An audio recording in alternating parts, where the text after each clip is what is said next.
Judy Weldon.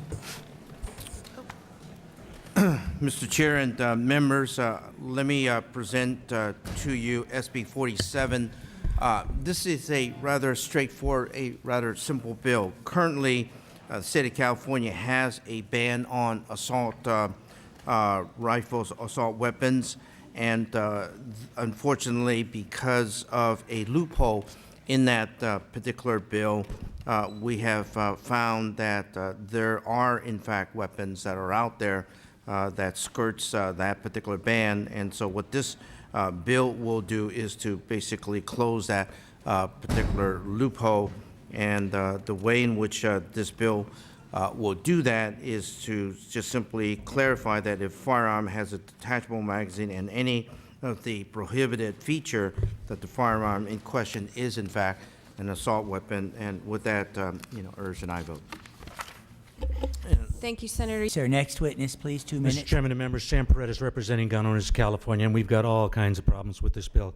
Number one, I do believe that Mr. Worley and I are the only two people in this room who were here when this bill was actually being discussed at the beginning of the assault weapons ban phenomenon.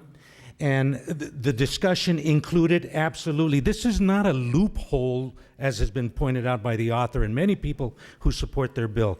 The use of a tool to remove a magazine was something that was specifically discussed in the legislative process, was specifically discussed in the regulation-making process, and it specifically included the use of a bullet tip or a cartridge as a tool, defined it as a tool in order to be able to remove the magazine. There was no misconception about using a tool to be able to remove a magazine in order to load another one.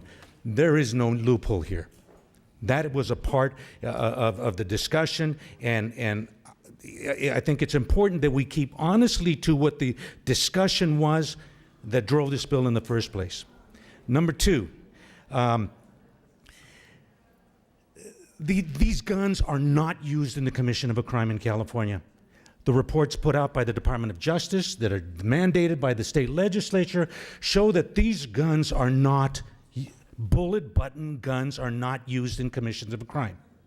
What do we know, though? In California, 300 times a day, law-abiding citizens use all manner of firearms to defend themselves in their homes. As a matter of fact, year after year after year, it has proven out nationwide and in California that there are far more lawful uses of self-defense with the use of a firearm amongst law-abiding citizens than there are even with police. Those are facts.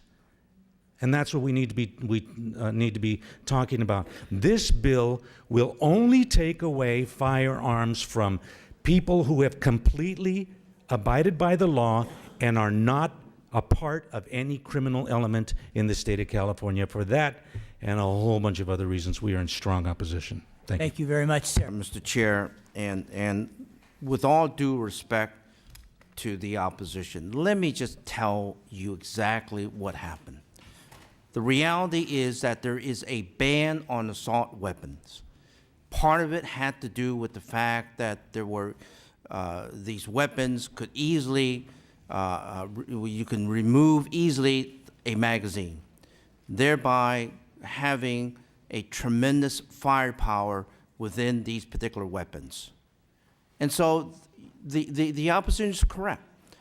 There was an accommodation made.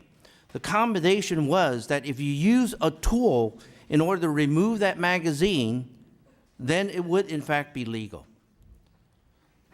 And what happened? What happened? What happened was that the gun community decided to go around that particular exemption to make it easy, to make it easier to remove those magazines. So for all intents and purposes, it nullified the assault weapon ban. That is what they're not telling you. They can shake their head and whatever. Read the record, and I'll help you read it if you need me to. So the reality is that there is a loophole in this particular ban, and all this bill does is to simply close that particular ban.